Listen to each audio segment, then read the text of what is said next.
Fala pessoal, sejam muito bem-vindos a mais um boletim diário de política internacional aqui do Café Sem Açúcar. No episódio de hoje, a gente vai falar sobre um tema que voltou a ocupar as manchetes internacionais e que pode ter consequências muito maiores do que aparenta à primeira vista. Nos últimos dias, a troca de ataques entre Israel e Irã reacendeu os temores de uma escalada militar no Oriente Médio.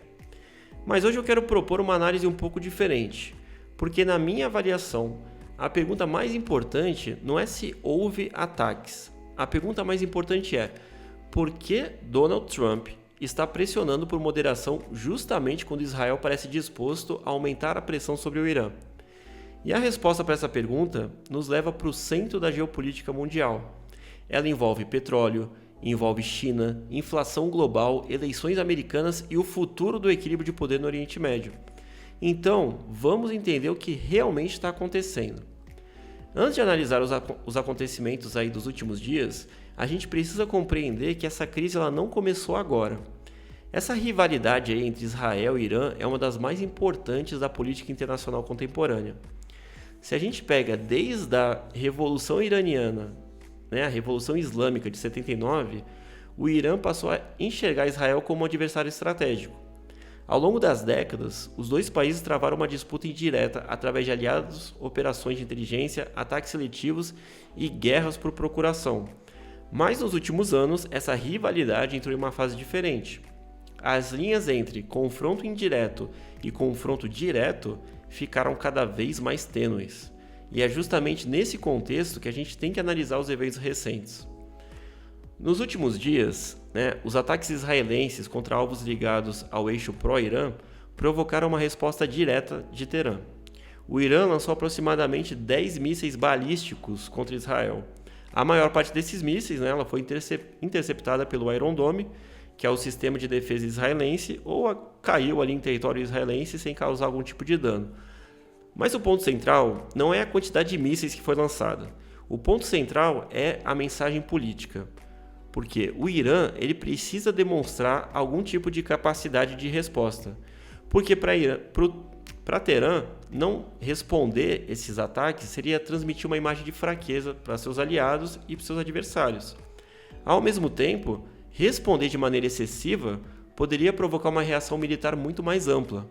Por isso, a estratégia iraniana continua sendo uma tentativa constante de equilibrar demonstração de força e contenção. Agora, vamos sair do Irã e vamos olhar para Israel. Do ponto de vista de parte do establishment de segurança israelense, existe uma oportunidade estratégica, porque o Irã visivelmente enfrenta dificuldades econômicas. A sua rede regional de aliados sofreu um desgaste em diferentes frentes. A sua capacidade de dissuasão vem sendo questionada, e muitos formuladores de política em Israel acreditam que esse é justamente o momento para manter a pressão máxima sobre Teherã. A lógica ela é relativamente simples, porque se o adversário está enfraquecido, não faz sentido reduzir pressão, e é exatamente aí que surge uma divergência importante entre Jerusalém e Washington. Porque os Estados Unidos eles não estão olhando só para a estabilidade do Oriente Médio, eles estão olhando para um tabuleiro muito maior. Donald Trump ele não está pensando apenas em Israel e Irã, ele está pensando também na China, está pensando na Rússia, na economia americana, nas eleições que estão chegando. Então os Estados Unidos eles já enfrentam desafios estratégicos no Indo-Pacífico, onde a competição com a China continua sendo prioridade. Eles continuam apoiando a Ucrânia diante da Rússia e não têm interesse em abrir uma nova frente militar de grandes proporções lá no Oriente Médio. Por isso, quando Donald Trump pede moderação, ele não está necessariamente discordando dos objetivos israelenses. Ele está avaliando os custos de uma escalada regional, e esses custos, evidentemente, eles são enormes. Mas existe um segundo motivo pelo qual Washington está tão preocupado com a situação por lá. E esse motivo ele não está em Tel Aviv, ele não está em Teherã, ele está numa estreita faixa de mar localizada entre o Irã e Omã, que é o famoso Estreito de Hormuz, que você com certeza já ouviu falar em pelo menos nos últimos dias. Quando analistas falam do risco de uma guerra regional, eles não estão pensando apenas em carros de combate, em mísseis, em aviões, eles estão pensando também em petróleo. Hoje, aproximadamente 20 milhões de barris de petróleo atravessam diariamente o Estreito de Hormuz. E, meus amigos, isso representa cerca de 20% de todo o consumo mundial. Em outras palavras, 1 em cada 5 barris consumidos no planeta passa por essa passagem marítima. Além disso, uma parcela enorme do comércio global de gás natural liquefeito também depende dessa rota. Países como Catar, Arábia Saudita, Kuwait, Emirados Árabes Unidos utilizam o estreito para exportar energia para o resto do mundo. Por isso, quando a tensão aumenta entre Israel e Irã, os mercados eles não observam apenas o combate, eles observam também a situação no Estreito de Hormuz. E existe um detalhe extremamente importante. Muita gente imagina que os Estados Unidos seriam os maiores prejudicados por uma interrupção do tráfego marítimo. Mas, pasmem, os países mais vulneráveis são os asiáticos. Cerca de 89% do petróleo que atravessa Hormuz ele segue para a Ásia. China, Índia, Japão, Coreia do Sul depende fortemente dessa rota. Para vocês terem uma noção, a China, sozinha, ela absorve mais de 1/3 de todo o petróleo exportado através do estreito. Isso significa que uma escalada militar no Oriente Médio tem potencial para atingir diretamente a segunda maior economia do mundo e, consequentemente, toda a economia global. Agora, imagine um cenário em que esse conflito se amplia. A gente não está falando necessariamente de um fechamento completo do estreito, porque basta que as companhias marítimas, olhando para essa situação toda, considerem a região insegura. Basta que os seguros disparem, basta que os navios precisem alterar suas rotas, porque aí os custos começam a subir imediatamente. Foi exatamente isso que o mercado passou a monitorar nos últimos meses.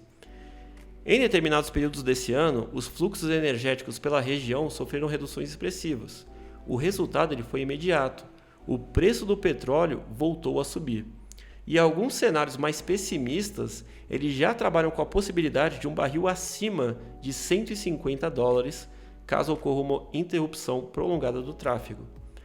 Para efeito de comparação, durante os choques energéticos provocados pela guerra da Ucrânia, valores muito inferiores já foram suficientes para pressionar a inflação em diversas economias. Agora você imagina isso, um choque ainda maior. Imagina um choque em que o barril do petróleo custa mais de $150. É justamente por isso que o Trump está preocupado. O problema para Washington não é apenas a troca de ataques. O problema é a possibilidade de uma espiral de escalada. Porque a gente tem Israel atacando, o Irã respondendo, Israel amplia a resposta e o Irã reage novamente. Em algum momento, um dos lados decide atingir ativos considerados estratégicos. Nesse instante, a crise deixa de ser apenas militar e ela se transforma em uma crise econômica global. Mas existe outro aspecto que não pode ser ignorado, que é o custo humano da coisa. Os ataques mais recentes, eles não provocaram números extremamente elevados de vítimas, graças à atuação de sistemas de defesa e à natureza limitada das operações. Mas isso não significa que a crise seja pouco grave. Quando observamos o conjunto dos confrontos, que envolve Irã, Israel, Líbano e grupos aliados ao longo de 2026, as estimativas apontam para milhares de mortos acumulados em diferentes frentes. Por trás das discussões sobre petróleo, geopolítica e estratégia militar, existem populações civis convivendo diariamente com bombardeios, deslocamentos e insegurança. E esse é um fator que frequentemente ele desaparece das notícias. Agora chegamos à pergunta principal. Estamos diante de uma guerra regional inevitável? Na minha avaliação, não. Pelo menos não nesse momento. Porque nenhum dos principais atores envolvidos parece desejar uma guerra total. Israel conhece os custos, o Irã conhece os custos e principalmente os Estados Unidos conhecem os custos. O problema é que muitas guerras elas não começam porque alguém deseja uma guerra. Elas simplesmente começam porque nenhum dos lados deseja parecer fraco. E hoje esse risco existe. Israel não quer transmitir a imagem que foi dissuadido. Da mesma forma, o Irã não quer transmitir a imagem de que pode ser atacado sem responder. E os Estados Unidos tentam impedir que essa dinâmica toda saia do controle.